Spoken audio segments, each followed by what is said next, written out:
Hello, my name is Angie Marquez-Gomez, and I am making my impression management presentation.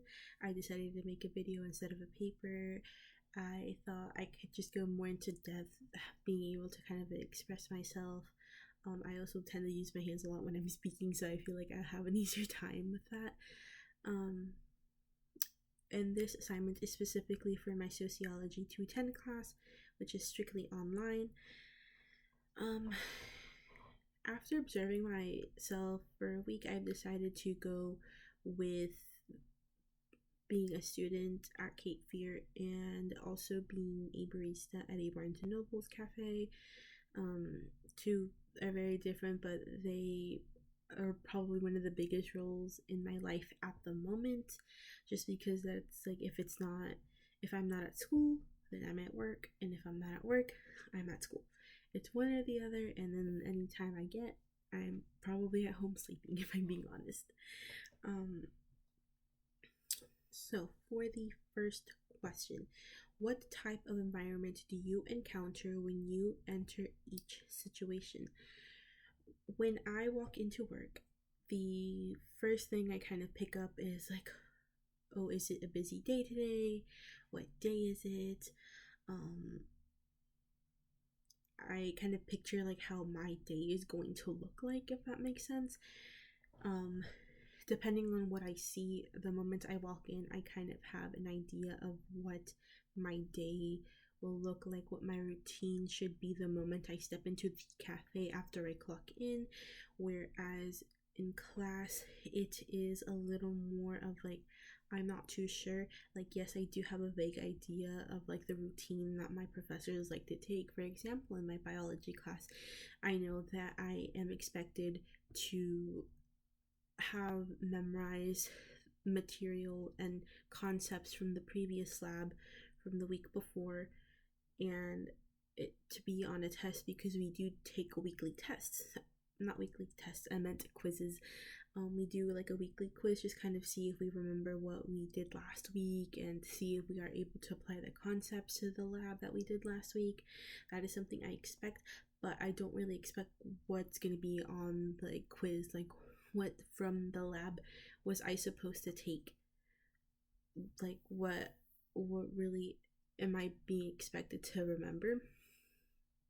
And same with my chemistry class. I'm not like, I know that the first thing we're going to do is kind of have some assignment that has to do with reflecting what we did last week, but I'm not too sure. I can't just base it off of like what I've done the past couple times. There is no specific pattern for me to follow, so it's just really a little bit unexpected the moment I walk in. But when I'm at work, especially like if I'm like walking to work like during the weekend, I know that it's probably going to be busy. It's busier on the weekends than it is on the weekdays, because for the most part, it's mostly just students and older people who come in on the weekends. They're mostly just getting work done, or they're having a chat and just sipping on some coffee. Whereas like on the weekends, it's a really popular hangout spot, especially since it's in the Mayfair area, and a lot of people just kind of like to walk in, browse around, grab a coffee, grab like a refresher, whatever it may be. And then we also have a lot of baked items, so a lot of people just kind of like to, they're not really hungry, but they could go for like a little snack, a little sweet treat, if you may. And then for the second part of that question is, what role do you play and who is your audience? The role that I play when I walk into work is that I am an employee. I am a barista. I am someone who handles food, drinks in a safe manner, make sure that the area is clean, that there is no cross contamination of any kind, especially for the customers that do have some sort of dairy allergy, making sure that we keep the steam pitchers, like the dairy and non-dairy separate, making sure that we're not putting the dairy in the non-dairy steamer, just to prevent any sort of accident from happening. also constantly cleaning up and disinfecting our working area, just because spills do happen. It's a cafe, like it's going to happen at some point. um that's what I would consider my role to be. And for school, I am a student. I am expected to go in there, listen, learn, and apply my knowledge to either real world scenarios or just the assignments that I do have pending. Um, for work, my audience would be my employers, especially, and the customers that I am serving. I am expected to serve them with nothing but customer service. Talk to them a lot nicer than I would, I guess, somebody outside of work. Not saying that I'm like a mean person, but just saying that you have to be a little nicer than normal. And one thing that I would say that I guess the audience does expect from me is that I know what I'm talking about. Because the one thing that makes people uneasy, especially if you were working in the food and beverage industry, you need to look like you know what you're talking about, because a lot of people tend to feel uneasy if they feel like the person that is handling their food or their drink doesn't know what they're talking about. They might not feel comfortable drinking or eating what you're providing them with. Whereas in the school environment, if you don't know something, then no one really looks down on you. Like, that's okay. Like, it's almost expected in a way. Because that's the whole point. You're there to learn. You're there to learn from your mistakes. Whereas in a work environment, it's like, oh, like, yes, of course everybody makes mistakes, but it's more it's taken a lot more seriously, if that makes sense. Now on to the second question. How does the setting, location, scenery, props, etc. affect your presentation of self there? Let's see. For the setting of school, I've noticed that a lot of people, especially like in a college like environment, a lot of people are there for a reason. Like, they're choosing to be there, they are paying to be there, so they are a lot more motivated to want to be there. Like, I've seen people go there even if they're sick, if they don't feel well, or if they're going through something. Some people still go out of their way. So then, like, that's kind of something that I do myself, because you're paying to be there.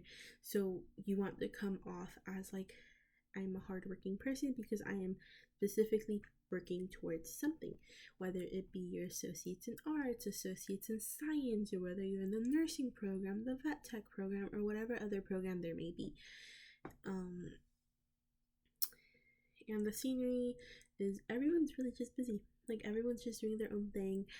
A lot of people don't really care about like what other people are thinking, what other people are doing, because at the end of the day, we're kind of just really there for ourselves and to nurture our brain and to just fulfill all of our academic goals.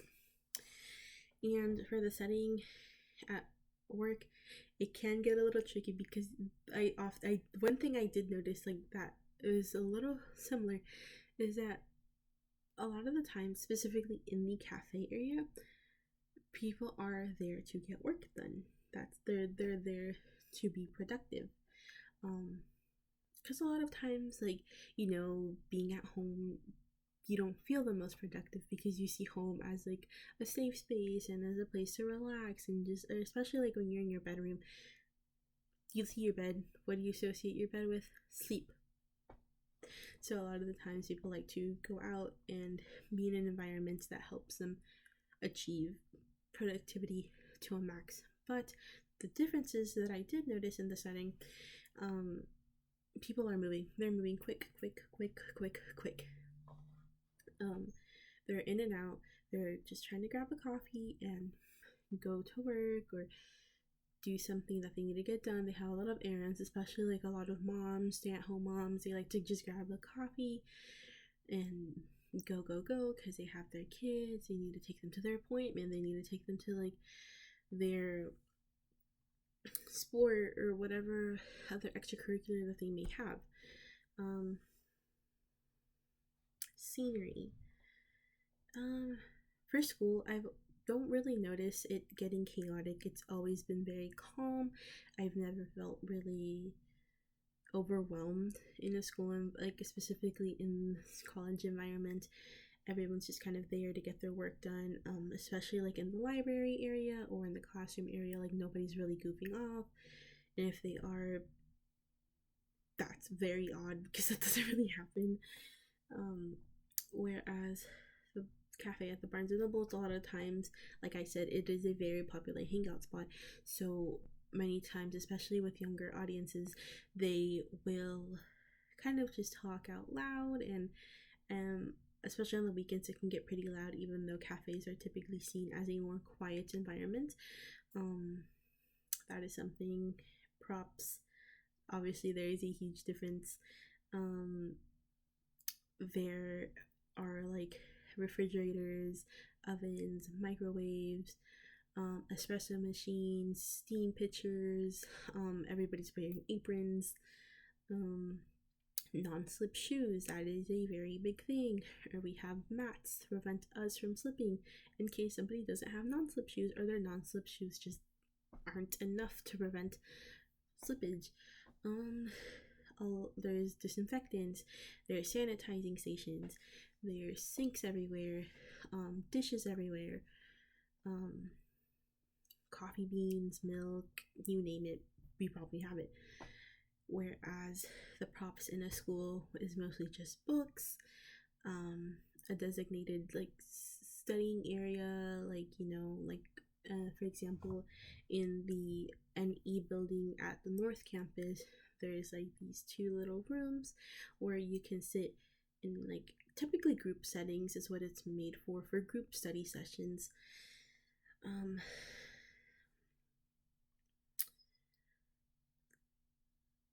I think the presentation that I do, I kind of present, I don't know how to word it, but the way I present myself specifically in a work setting is professionally. I always make sure to talk to everybody in a very respectful manner, especially if they are older than me or they have a role that is higher than mine. For example, a manager or a store manager, cafe manager. Obviously, I will speak to them in a more respectful manner, just because I know that they are, in like roles wise, they are above me.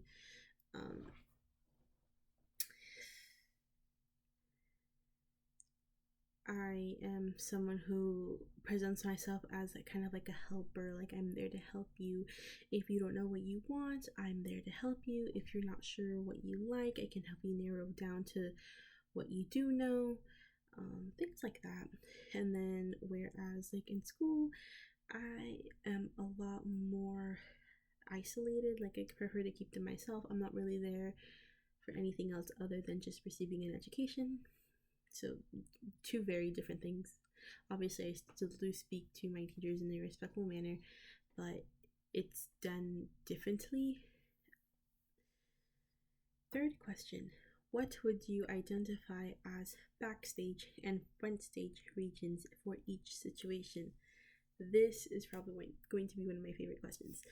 In a cafe, a lot of the times you are greeted by really sweet people, but on the inside they are screaming because it's just like it can be pretty overwhelming. The front stage is definitely the people who are on POS, who are ringing up the customers, who are writing the labels on the cups, who are telling one coworker, hey, can you go get a bagel and everything bagel for here, or can you go get a peanut butter cookie to go, and like things like that. That's kind of like the front stage. You are seen as, you're supposed to be a lot kinder, you're supposed to be a lot sweeter, you're supposed to have your voice a lot higher, kind of like that. The backstage, obviously, like for example, like let's say that you're a customer, I'm like, hey, what can I get started for you? And then if I'm talking to my coworker, I'll be like, hey, can I get like an iced caramel latte? if you notice, my tone and voice changed. Like, I will speak in my normal voice to my coworkers, and I will talk to them like they're my friends, because we really are just friends, and we talk to each other more comfortably. Whereas when I am speaking to a customer, then I try to make my voice a lot higher, just to come off as sweet and to kind of make them feel welcome. That's something that a lot of people in customer service do. They kind of tend to like raise their voice and make them sound sweeter. So that would definitely be like the front stage and the backstage.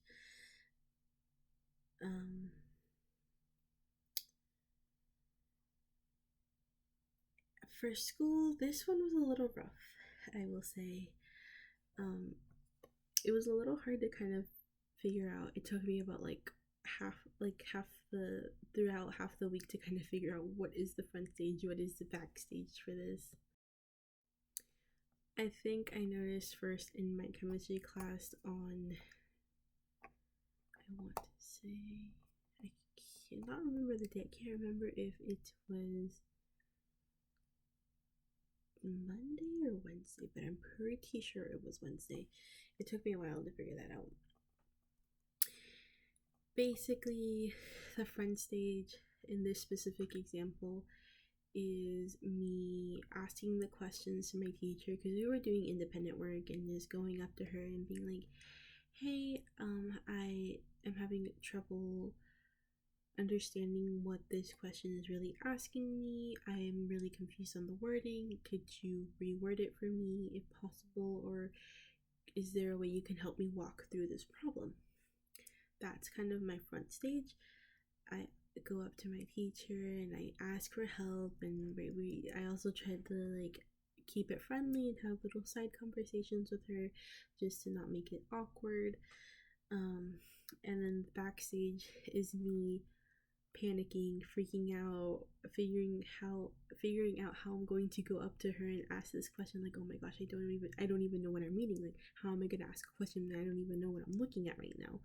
That's kind of like my little backstage.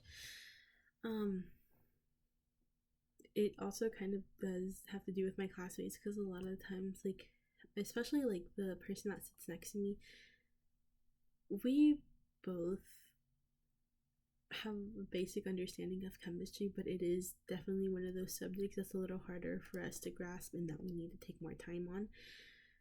So a lot of the times we'll just kind of look at each other, and like, without even saying a word, we're just like, do you know what this question is asking? Do you know what this means? That's what I would consider kind of like the backstage. So two very different things. On to the next question. What type of appearance, manner, dress do you bring to each situation? Appearance wise, when I am at work, I always have my hair up kind of either in a claw clip or in a scrunchie, whether it be a bun or a ponytail, or sometimes I like to do braids.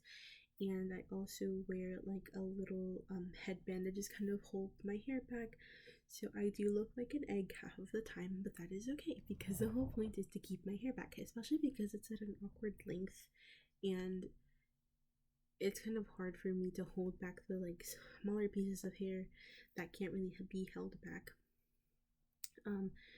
Typically for work, I always do my makeup to kind of look more put together. I always make sure to put on perfume and put on good smelling lotion, and to put on a cute sweater and a cute pair of pants. Just look very put together, especially for like the environment that I'm in, where everyone's really just kind of wearing cute clothing, like they're wearing sweaters, skirts, all of that. My mannerism is definitely a lot more polite. I try not to speak with my hands as much when I'm at work, just because I know that a lot of people, like, a lot of times it can throw people off, and I can't really do that because I am juggling 5 things in my hands at the same time. I also tend to dress up a lot more, just to look more put together.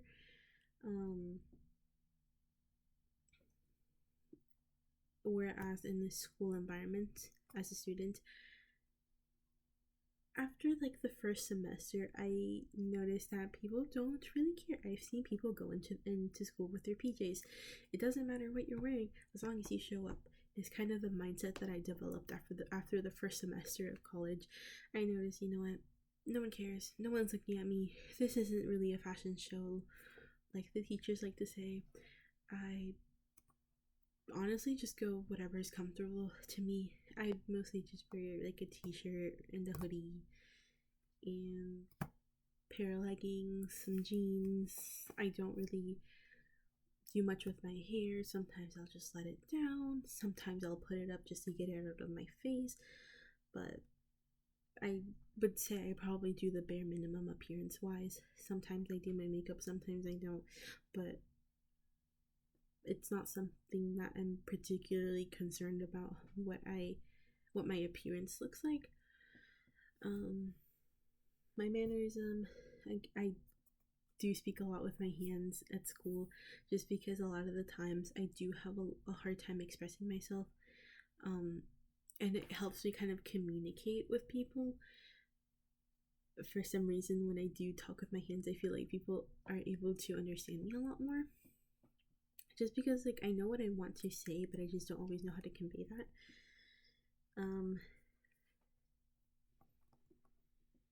Dress wise, I just show up in something comfortable. I'm not too worried about it. As long as I'm there and I understand what's happening in my class, I think that's really all that matters. Let's move on to the next question. How are your facial expressions, body language, and so forth different in each situation? Facial expressions. During work, I always try to smile. My eyebrows naturally are set a lot lower, especially at work. I'll kind of try to raise them, kind of make me look a lot more approachable. I look a little mean if I just kind of rest my face, whereas if I try to like put my eyebrows up, I look a lot more approachable. I feel like I think it's really mostly just in the eyes, just the way you look at someone. Like if like even if you're kind of faking that smile, like I feel like you can make it look more real when you kind of smile with your eyes. I think that's something that plays a really huge factor. I did test it myself just because I wanted to confirm that little theory of mine, where I would rest like my face and like greet someone and they would feel slightly uneasy, but if I like smile and like raise my voice and I come off as more approachable. Body language, again, I try not to speak too much with my hands just because it can throw some people off. I've noticed, and also because, like I said, a lot of the times I have a lot of things in my hands and I can't really, I physically cannot, because sometimes if I'm at the register, I'm holding a marker, I'm holding a cup, I have to write what the person wants. And then at the same time, once I'm done writing what's on the cup, I have to look at the cup again, because sometimes I forget what the person said, but because I did write it on the cup already, I could type it into the register. Body language. I try to come off as more confident when I am interacting with somebody at work, just because, like I said previously, people feel uneasy when they feel like you might not know what you're talking about drink wise, because they're more prone to thinking, oh, they probably didn't understand what I wanted in my drink. What if they accidentally use the wrong kind of milk? Or what if they give me caffeinated and I asked for decaf? Things like that. Especially when I was starting off, like I would have a hard time really differentiating all the terms. I didn't really understand cafe terms, what the differences between coffees. So a lot of the people would go up to my coworkers and just be like, hey, I ordered this, but I don't think she really understood me. So definitely like body language, like keeping my head up and like looking at the person, their eyes, things like that really helps the person feel a lot more comfortable telling you what they want. Whereas in school, again, I really only really raise my eyebrows and like try to smile when I'm interacting with somebody, but if I'm not, then obviously I will wax my face and keep to myself and just kind of do what I'm doing. The only time I really interact with somebody is during my in-person classes or when I have a question, but other than that, I'm mostly just focused on what my professor is trying to teach me, not so much about what is going on around me, since that is not my priority at the moment. Body language. This one also was a little bit hard. A lot of the times, I consider myself to be a shy person, so when I don't often know how to ask for help, I'll kind of make my body language look a little like I'll do like the nervous like playing with my hair, or like playing with my pen, and like that kind of like when you see somebody like that, it's like, oh, they're probably nervous, which could mean that they're nervous because they don't know what they're doing, they're nervous because this and that. So a lot of times I notice that when I kind of do that, I don't do that because I want to, it just kind of happens. It's normal when I do that. I don't know how to explain it. It just kind of happens without me really thinking about it. And a lot of the times I notice that when I do those things, my professor will be like, hey, like, are you doing okay? Like, do you have any questions? How do they know that? My body language, they could tell. Whereas in scenarios where I understand the concept like very well, like I'm looking at them in the eyes, I'm just writing down, jotting notes, or I'm just kind of sitting back and not really not really writing anything down, and it makes it seem like, oh, they know what they're doing. So then that's when my professors won't really come up to me. And then I also noticed in other people, because I also am a people watcher, so I do like to watch people, not in a weird way, but just kind of like, oh, how do people interact with one another, kind of thing. I've noticed that they also tend to do the same things, or they'll kind of wiggle their pen around, playing with their pen, or they'll start to like kind of move their legs around, or they're not able to sit still. It implies that they are having a hard time concentrating or don't really understand the material, is what I've noticed in a class setting. Next question.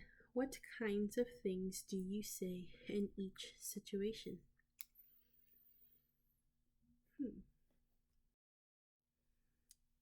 Back to that question. Sorry, I did have to pause for a little bit. Just I misunderstood the question.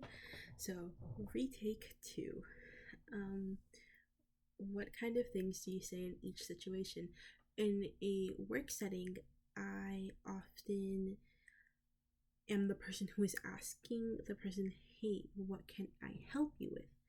So in this setting, I am the person who is doing the helping, while the customer is the person that needs help. What can I get for you? What can I do for you? How can I help you? Is there anything that you need help with? Questions like that is what I typically ask. Whereas in a school setting, I'm the one that needs the help, and my teachers are there to help me. They'll ask me those questions of like, hey, did you have any questions? Hey, do you need any help? Would you like me to explain this to you again? Or would you like for me to explain this in a different way? What about this do you not understand? Or what were you able to get from this? Kind of like that. And I will be asking them things like, hey, I am really confused on the wording. Could you potentially rephrase that for me? Or I'm having a hard time with this unit.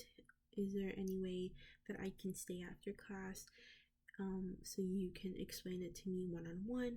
Or does this class have any tutoring services that I can attend?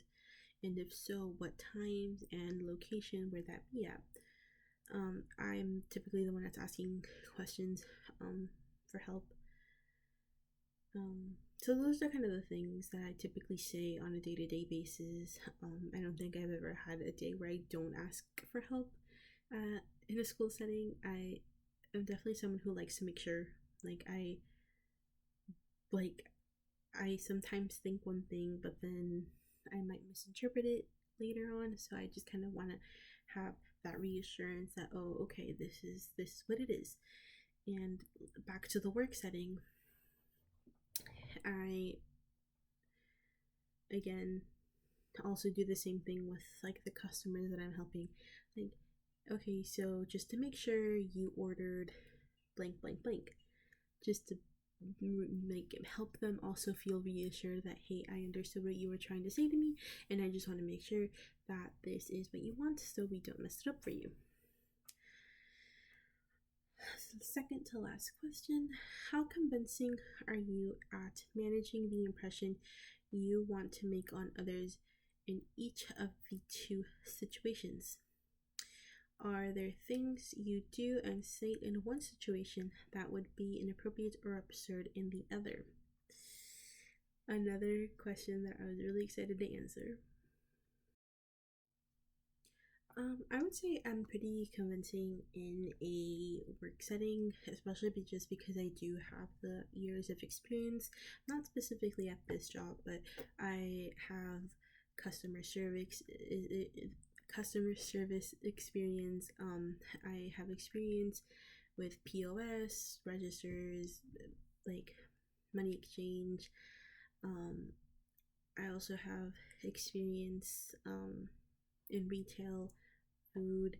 So just based off of like my work background, I feel like I've kind of picked up on what works for me, what phrases work for me, what kind of person I present myself as when I am interacting with someone that needs help, or is there to purchase something, buy something, or is just there to like ask questions like, hey, like I like something sweet, but I don't like the taste of like nutty syrups like hazelnut or like pistachio. I don't like things like that, but I like sweetness. Or I can be like, oh, like I can recommend caramel. Like that's a very popular like flavor that a lot of people tend to like, especially people who have more of a sweet tooth.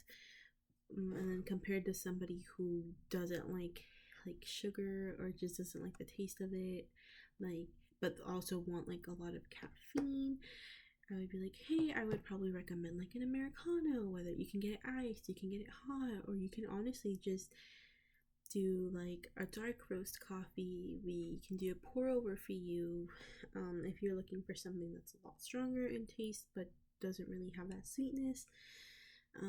Just kind of things like that. I would say, yeah, that I am pretty convincing in that way. It's, how would I describe it? In a work setting, not work setting, I meant in a school setting. That one is a little difficult for me to kind of dissect. I feel like, especially now, students are a lot more diverse. Like, it's a lot more common for, especially in community colleges, I've noticed that, especially in like my classrooms, I've noticed like there are working moms, working dads in my class, students that are still in high school but are currently going and taking college level classes. There's kids like me, or there are kids that have been in the military and are now just going to college. The age differences are really big. Like it's kind of hard to really narrow it down. But what I was able to get from this week of observation is a student is really just someone who is putting in an effort, whether depending on your obviously like your study style, like what you don't like. Some people like more hands-on. That is somebody that I am. I do more hands-on. Like I need to be able to compare it to something in my real life, or else I probably won't be able to really fully grasp the concept, which is why in sociology I like to people watch, just because like I am able to apply a lot of these concepts to real life scenarios, or especially in my own life, I'm able to apply a lot of these concepts in my family's life. Like I'm able to see like, oh, this theory could really go along with this scenario that just happened, and like this can go along with that, and like, oh, like this is a role, this is a setting, like all these other things. But I feel like my story, I would say, is pretty convincing in the sense, like, yes, I am putting effort in actively getting an education in order to further my goals to get farther in life. Because like, for example, I stay after school very often, very often. Like somewhere between 2 to 4 days a week, I will stay after my classes for hours and hours on end in the library or in one of the study rooms, just to like really sit there and understand what I'm doing. Especially because I do take a lot longer. I am a neurodivergent student, so it does take me a little longer, and I do need to put in more effort a lot of times. And a lot of the times, the impression that I really want to give off to my professors is I want you to see that I am a hardworking person. I want you to see that I am someone who really truly wants to get to my goals. And I will reach out to them if I don't understand something. I will ask questions. I will raise my hand and answer their questions when they are asking something to the class. Whether I might know the answer or not, but I still want them to know, like, hey, this is my way of saying I am interested in pursuing a further education. So by doing this, I want to prove to you that I'm willing to go and take an extra step. I will ask about tutoring. I will ask about extra credit.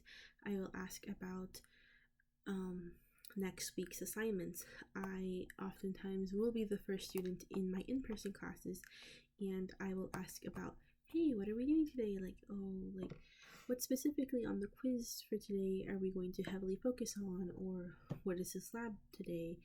Things like that. Like, I will try and show my professors that I really want this. So by doing that, I am giving off the impression that this is something that I really want. But the second part of that question is, are there things you do and say in one situation that would be inappropriate or absurd in the other? This one was pretty hard as well. In a school setting, there are students who do this, I will not lie. But for the most part, it's not very common for students to correct the teacher, if that makes sense. Of course, they're people too. They make mistakes just like every other human on the planet Earth.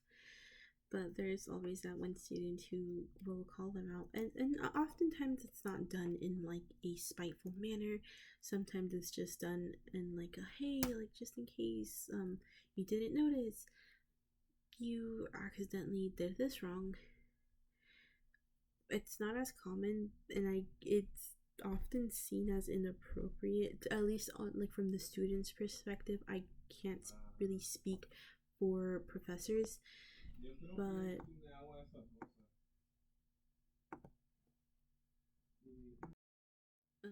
like I was saying before, sorry, I had to cut off. There was noise in the background, but I can't really speak for the professor's perspective. I'm not sure. I think it also really just depends on how the student went about it. Whereas in a work setting, it is pretty common to just kind of correct somebody. A lot of the times, I will misread a label, and sometimes, like, people write their C's very, here, I'm not sure how to explain it, but let me write it out. I have my iPad here just to kind of help me keep up with the questions. Like sometimes a person will kind of write I'm not sure if you can actually, let me turn down the brightness so you can kind of see. They will write their C's like this. Oh my gosh, I need to make that dark.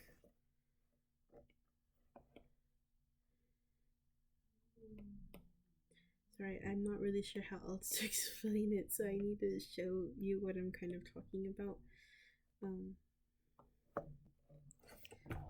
But they will write their C's kind of like this, and I sometimes think that's an O, and a C for us it just means coconut milk. So I will make it with oat milk sometimes because I think it's an O because they're like the lines almost touch. So a lot of the times I will make the drink with oat milk instead of coconut milk, and then the coworker who wrote it will be like, "Hey, I wrote a C for coconut milk, not oat milk," and I'll be like, "Oh, I'm so sorry about that. I misread it."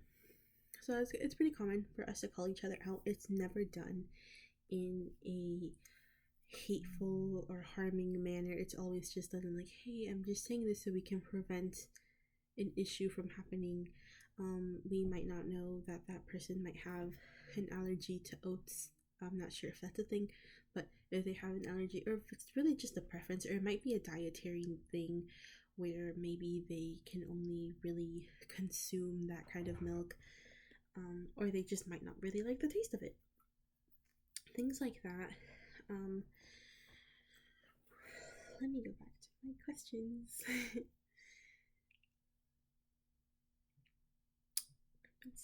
Are you at managing the impression you want to make others in each of the two situations? Are there things you do and say inappropriate or absurd in the other?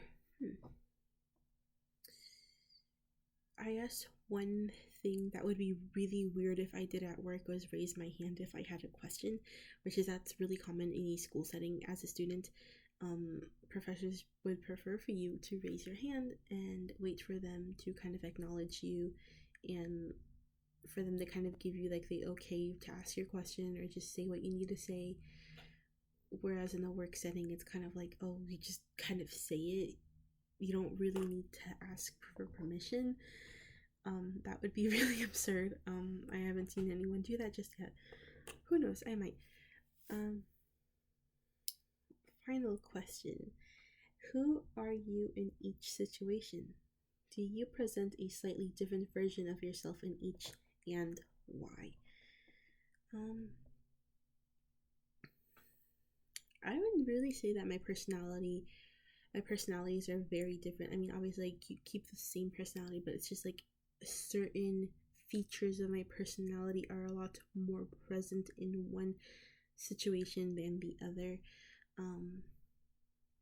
At work, I can't really present myself in my shy traits, my shy qualities, my introvertness. I can't really show that because it is a job that requires me to interact with people, not be afraid to kind of say what I need to say. With my coworkers, communication is a super huge thing. If there's no communication at work, then it'll literally fall apart. So that's something that kind of like I need to kind of hide within myself or just try to minimize it as much as possible, and I need to bring out my other qualities where like for example, once I'm comfortable with someone, I love to talk. I will talk and talk and talk. So that is a trait of myself that I need to bring out in a work setting in order to get the work done properly. Whereas in a school setting, especially like in class, it's kind of something that I need to do in reverse. Like it's more okay for me to bring out my introvert personality, my shyness traits, kind of things like that, because it would be seen as rude and disruptive to bring out my talkativeness in a class setting where my professor is trying to teach. They would see it as rude because they are the ones who are there to speak to us to kind of help us learn the material.